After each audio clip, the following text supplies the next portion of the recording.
Cherry blossom ba kamo? Ang iba'y nag-iipon pa para maranasan ang cherry blossom na matatagpuan sa bansang Japan.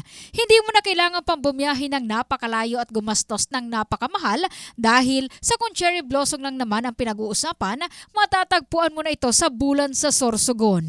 Sa mga binahaging larawan ni Kelly Chuwatan at ni Mon Franco Madrid, makikita ang itsura ng 5 taon ng cherry blossom sa barangay San Isidro sa bayan na tanim ni Belinda Guerra.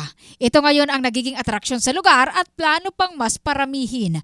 Kung maaalala, una nang sumikat ang Palawan Cherry Blossom na mayroon na rin ang Batangas City at sa katunayan, nabibili na rin ang buto nito sa mga nais magtanim sa bakuran at sa loob lamang ng 3 hanggang 5 taon, maaari na itong mamulaklaka.